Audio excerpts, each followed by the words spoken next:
श्रीमहालक्ष्मीकवचं श्रीगणेशाय नमः। अस्य श्रीमहालक्ष्मीकवचमन्त्रस्य ब्रह्मा ऋषिः गायत्री छन्दः महालक्ष्मीदेवता महालक्ष्मीप्रीत्यर्थं जपे विनियोगः। इन्द्र उवाच समस्ते कवचानां तु तेजस्वी कवचोत्तमम् आत्मरक्षणमारोग्यं सत्यं त्वं ब्रूहि गीस्पते। श्रीगुरुरुवाच महालक्ष्यं यास्तु कवचं प्रवक्ष्यामि समासतः चतुर्दशसु लोकेषु रहस्यं ब्रह्मणोदितं। ब्रह्मोवाच शिरो मे विष्णुपत्नी चौललाटमृतोद्भवा चक्षुषी सुविशालाक्षी श्रवणे सागराम्बुजा। घ्राणं पातु वरारोहा जिह्वा मामार्यरूपिणी मुखं पातु महालक्ष्मीः कण्ठं वैकुण्ठवासिनी। स्कन्धो मे जानकी पातु भुजो भार्गवनन्दिनी बाहुदो द्रवणी पातु करो हरिवराङ्गना। वक्षः पातु च श्रीदेवी हृदयं हरिसुन्दरी कुङ्क्षिं च वैष्णवी पातु नाभिं भुवनमार्तका। कण्ठीं च पातु वाराही शक्तिनी देवदेवता उरुनारायणी पातु जानुनी चन्द्रसोदरी। इन्द्रा पातु जङ्घे मे पादु भक्तनमस्कृता नखान तेजस्विनी पातु सर्वाङ्गं करुणामयी।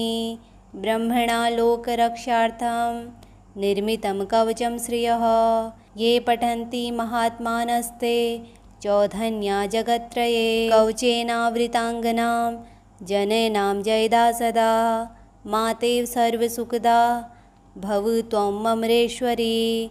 भूयः सिद्धिमवाप्नोति पूर्वोत्तम ब्रह्मणा स्वयं लक्ष्मी हरिप्रिया पद्या एतन्नामन्त्रयं स्मरन् नामत्रयमिदं जपत्वा सौयाति परं श्रियं। यः पठेतश्च धर्मात्मा सर्वान् कामान् वाप्नुयात्।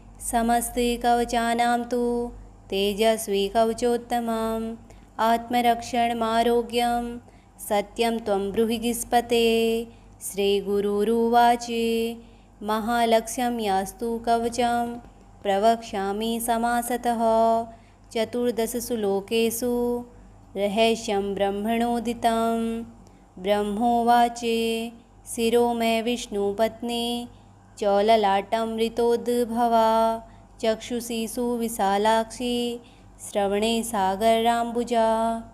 घ्राणं पातु वरारोहा जिह्वा मामार्यरूपिणी मुखं पातु महालक्ष्मीः कण्ठं वैकुण्ठवासिनी। स्कन्धो मे जानकी पातु भुजो भार्गवनन्दिनी बाहुदो द्रवणी पातु करो हरिवराङ्गना। वक्षः पातु च श्रीदेवी हृदयं हरिसुन्दरी कुङ्क्षिं च वैष्णवी पातु नाभिं भुवनमार्तका। कण्ठीं च पातु वाराही शक्तिनी देवदेवता उरुनारायणी पातु जानुनी चन्द्रसोदरी। इन्द्रा पातु जङ्घे मे पादु भक्तनमस्कृता नखान तेजस्विनी पातु सर्वाङ्गं करुणामयी। ब्रह्मणा लोकरक्षार्थं निर्मितं कवचं श्रियः ये पठन्ति महात्मानस्ते चौधन्या जगत्त्रये। कवचेनावृताङ्गनां जनेनां जयदा सदा मातेव सर्वसुखदा भव त्वं ममरेश्वरी। भूयः सिद्धिमवाप्नोति पूर्वोत्तम ब्रह्मणा स्वयं लक्ष्मी हरिप्रिया पद्या एतन्नामन्त्रयं स्मरन् नामत्रयमिदं जपत्वा सौयाति परं श्रियं।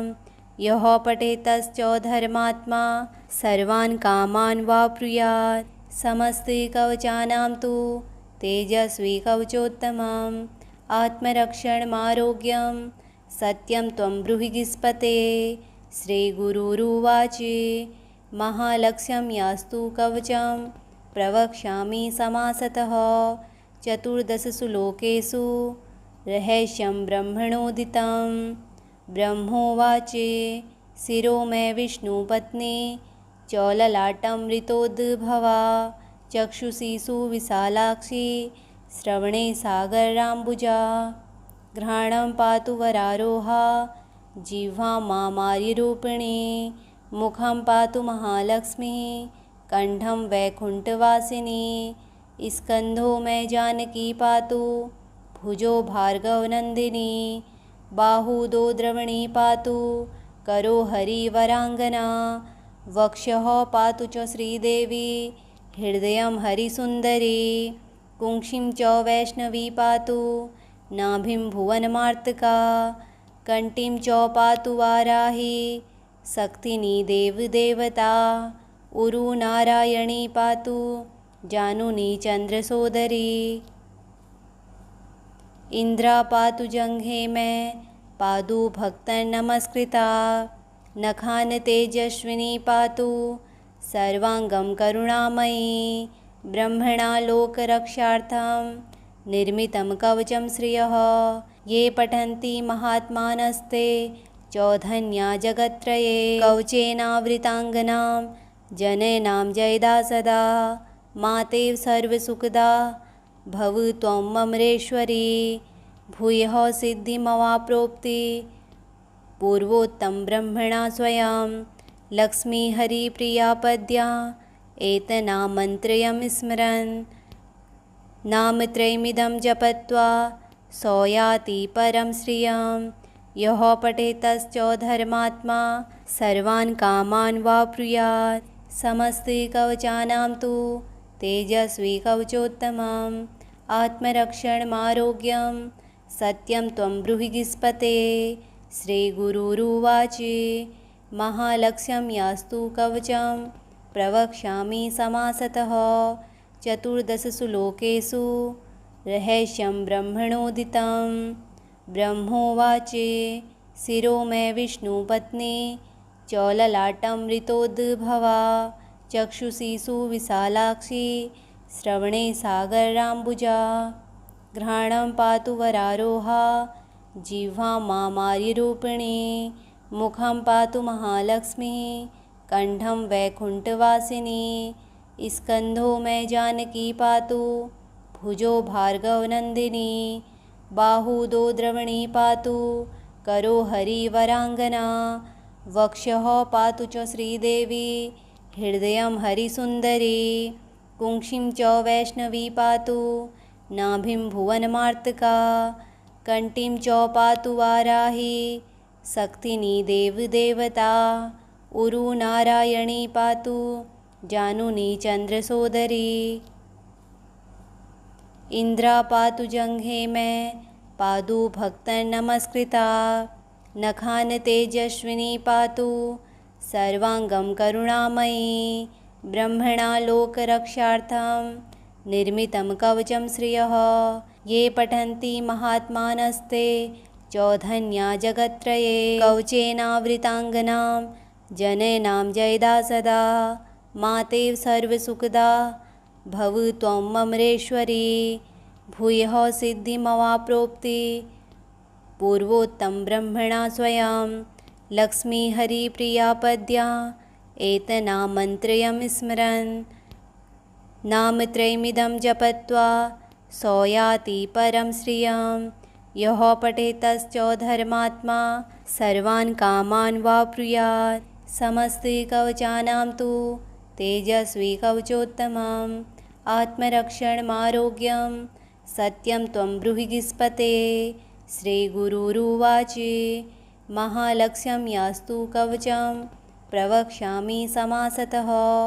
14 लोकेषु रहस्यं ब्रह्मणोदितं।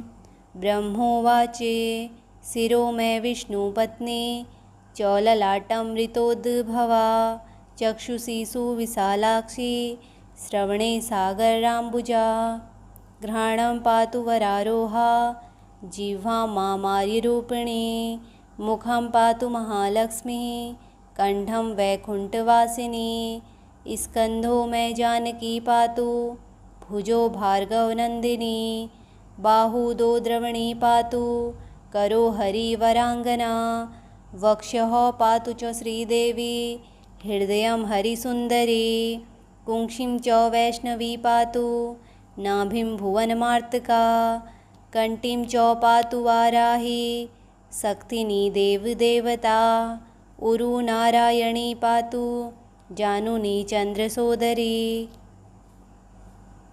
इंद्रा पातु जंघे में पादु भक्तन नमस्कृता नखान तेजस्विनी पातु सर्वांगं करुणामयी ब्रह्मणा लोकरक्षार्थं निर्मितं कवचं श्रियः ये पठन्ति महात्मानस्ते चौधन्या जगत्त्रये कवचेनावृताङ्गनां जनेनां जयदा सदा मातेव सर्वसुखदा भव त्वं ममरेश्वरी भूयः सिद्धिमवाप्नोति पूर्वोत्तम ब्रह्मणा स्वयं लक्ष्मी हरिप्रिया पद्या एतनां मन्त्रयं स्मरन् नामत्रयमिदं जपत्वा सौयाति परं श्रियं यः पठेतश्च धर्मात्मा सर्वान् कामान् वाप्नुयात् समस्तिकवचानां तु तेजस्वी कवचोत्तमम् आत्मरक्षणमारोग्यं सत्यं त्वं ब्रूहि गिस्पते श्रीगुरुरुवाच महालक्ष्यं यास्तु कवचं प्रवक्ष्यामि समासतः चतुर्दशसु लोकेषु रहस्यं ब्रह्मणोदितं ब्रह्मोवाच शिरो मे विष्णुपत्नी चौललाटमृतोद्भवा चक्षुषी सुविशालाक्षी श्रवणे सागराम्बुजा घ्राणं पातु वरारोहा जिह्वा मामार्यरूपिणी मुखं पातु महालक्ष्मी कंठं वैकुंठवासिनी स्कंधो में जानकी पातु भुजो भार्गवनंदिनी बाहु दो द्रवणी पातु करो हरिवरांगना वक्षः पातु च श्रीदेवी हृदयं हरिसुन्दरी कुंक्षिं च वैष्णवी पातु नाभिं भुवनमार्तका कंठीं च पातु वाराही शक्तिनी देवदेवता उरु नारायणी पातु जानुनी चंद्रसोदरी इंद्रा पातु जंघे में पादु भक्तन नमस्कृता नखान तेजस्विनी पातु सर्वांगं करुणामयी ब्रह्मणा लोकरक्षार्थं निर्मितं कवचं श्रियः ये पठन्ति महात्मानस्ते चौधन्या जगत्त्रये कवचेनावृताङ्गनां जनेनां जयदा सदा मातेव सर्वसुखदा भव त्वं ममरेश्वरी भूयः सिद्धिमवाप्नोति पूर्वोत्तम ब्रह्मणा स्वयं लक्ष्मी हरिप्रिया पद्या एतनां मन्त्रयं स्मरन् नामत्रयमिदं जपत्वा सौयाति परं श्रियं यः पठेतश्च धर्मात्मा सर्वान् कामान् वाप्नुयात् समस्तिकवचानां तु तेजस्वी कवचोत्तमम् आत्मरक्षणमारोग्यं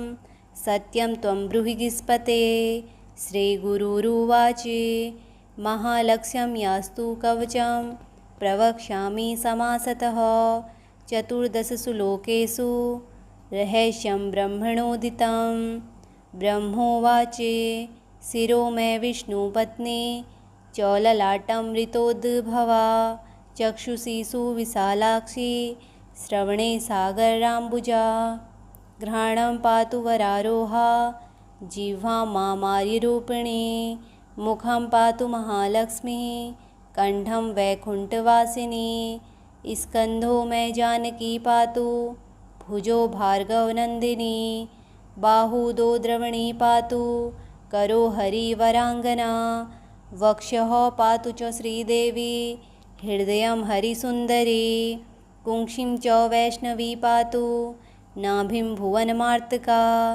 कंठीं च पातु वाराही शक्तिनी देवदेवता उरु नारायणी पातु जानुनी चंद्रसोदरी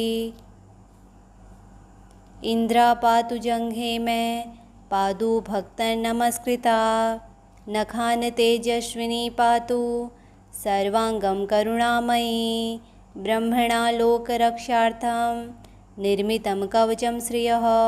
ये पठन्ति महात्मानस्ते चौधन्या जगत्त्रये। कवचेनावृताङ्गनां जनेनां जयदा सदा। मातेव सर्वसुखदा भव त्वं ममरेश्वरी। भूयः सिद्धिमवाप्नोति पूर्वोत्तम ब्रह्मणा स्वयं। लक्ष्मी हरिप्रिया पद्या एतन्नामन्त्रयं स्मरन्। नामत्रयमिदं जपत्वा सो याति परं श्रियं। यः पठेतश्चोधर्मात्मा सर्वान् कामान् वाप्नुयात्। समस्तिकवचानां तु तेजस्वी कवचोत्तमम्। आत्मरक्षणमारोग्यं सत्यं त्वं ब्रूहि गीस्पते। श्रीगुरुरुवाच महालक्ष्यं यास्तु कवचं प्रवक्ष्यामि समासतः। चतुर्दशसु लोकेषु रहस्यं ब्रह्मणोदितं। ब्रह्मोवाच शिरो मे विष्णुपत्नी चौललाटमृतोद्भवा। चक्षुषी सुविशालाक्षी श्रवणे सागराम्बुजा। घ्राणं पातु वरारोहा जिह्वा मामार्यरूपिणी। मुखं पातु महालक्ष्मीः कंठं वैकुण्ठवासिनी। स्कन्धो मे जानकी पातु भुजो भार्गवनन्दिनी। बाहुदो द्रवणी पातु करो हरिवराङ्गना। वक्षः पातु च श्रीदेवी हृदयं हरिसुन्दरी। कुंक्षिं च वैष्णवी पातु नाभिं भुवनमार्तका। कण्ठीं च पातु वाराही शक्तिनी देवदेवता। उरुनारायणी पातु जानुनी चन्द्रसोदरी। इंद्रा पातु जंघे में पादु भक्तन नमस्कृता। नखान तेजस्विनी पातु सर्वांगम करुणामयी। ब्रह्मणा लोकरक्षार्थं निर्मितं कवचं श्रियः। ये पठन्ति महात्मानस्ते चौधन्या जगत्त्रये। कवचेनावृताङ्गनां जनेनां जयदा सदा। मातेव सर्वसुखदा भव त्वं ममरेश्वरी। भूयः सिद्धिमवाप्नोति पूर्वोत्तम ब्रह्मणा स्वयं। लक्ष्मी हरिप्रिया पद्या एतन्नामन्त्रयं स्मरन्। नामत्रयमिदं जपत्वा सो याति परं श्रियं। यः पठेतश्चोधर्मात्मा सर्वान् कामान् वाप्नुयात्। समस्तिकवचानां तु तेजस्वी कवचोत्तमम्। आत्मरक्षणमारोग्यं सत्यं त्वं ब्रूहि गीस्पते। श्रीगुरुरुवाच महालक्ष्यं यास्तु कवचं प्रवक्ष्यामि समासतः। चतुर्दशसु लोकेषु रहस्यं ब्रह्मणोदितं। ब्रह्मोवाच शिरो मे विष्णुपत्नी चौललाटमृतोद्भवा। चक्षुषी सुविशालाक्षी श्रवणे सागराम्बुजा। घ्राणं पातु वरारोहा जिह्वा मामार्यरूपिणी। मुखं पातु महालक्ष्मीः कंठं वैकुण्ठवासिनी। स्कन्धो मे जानकी पातु भुजो भार्गवनन्दिनी। बाहुदो द्रवणी पातु करो हरिवराङ्गना। वक्षः पातु च श्रीदेवी हृदयं हरिसुन्दरी। कुंक्षिं च वैष्णवी पातु नाभिं भुवनमार्तका। कण्ठीं च पातु वाराही शक्तिनी देवदेवता। उरुनारायणी पातु जानुनी चन्द्रसोदरी। इंद्रा पातु जंघे में पादु भक्तन नमस्कृता। नखान तेजस्विनी पातु सर्वांगम करुणामयी। ब्रह्मणा लोकरक्षार्थं निर्मितं कवचं श्रियः। ये पठन्ति महात्मानस्ते चौधन्या जगत्त्रये। कवचेनावृताङ्गनां जनेनां जयदा सदा। मातेव सर्वसुखदा भव त्वं ममरेश्वरी। भूयः सिद्धिमवाप्नोति पूर्वोत्तम ब्रह्मणा स्वयं लक्ष्मीहरिप्रिया पद्या एतन्नामत्रयं स्मरन् नामत्रयमिदं जपत्वा सो याति परं श्रियं यः पठेतश्च धर्मात्मा सर्वान् कामान् वाप्नुयात्। समस्तिकवचानां तु तेजस्वी कवचोत्तमम् आत्मरक्षणमारोग्यं सत्यं त्वं ब्रूहि गीस्पते। श्रीगुरुरुवाच महालक्ष्यं यास्तु कवचं प्रवक्ष्यामि समासतः चतुर्दशसु लोकेषु रहस्यं ब्रह्मणोदितं। ब्रह्मोवाच शिरो मे विष्णुपत्नी च ललाटमृतोद्भवा चक्षुषी सुविशालाक्षी श्रवणे सागराम्बुजा घ्राणं पातु वरारोहा जिह्वा मामार्यरूपिणी मुखं पातु महालक्ष्मी कण्ठं वैकुण्ठवासिनी स्कन्धो मे जानकी पातु भुजो भार्गवनन्दिनी बाहुदो द्रवणी पातु करो हरिवराङ्गना वक्षः पातु च श्रीदेवी हृदयं हरिसुन्दरी कुङ्क्षिं च वैष्णवी पातु नाभिं भुवनमार्तका कण्ठीं च पातु वाराही शक्तिनी देवदेवता उरुनारायणी पातु जानुनी चन्द्रसोदरी इन्द्रा पातु जङ्घे मे पादु भक्तनमस्कृता नखान तेजस्विनी पातु सर्वाङ्गं करुणामयी ब्रह्मणा लोकरक्षार्थं निर्मितं कवचं श्रियः ये पठन्ति महात्मानस्ते चौधन्या जगत्त्रये कवचेनावृताङ्गनां जनेनां जयदा सदा मातेव सर्वसुखदा भव त्वं ममरेश्वरी भूयः सिद्धिमवाप्नोति पूर्वोत्तम ब्रह्मणा स्वयं लक्ष्मीहरिप्रिया पद्या एतन्नामत्रयं स्मरन् नामत्रयमिदं जपत्वा सो याति परं श्रियं यः पठेतश्च धर्मात्मा सर्वान् कामान् वाप्नुयात्। श्रीमहालक्ष्मीकवचं सम्पूर्णम्।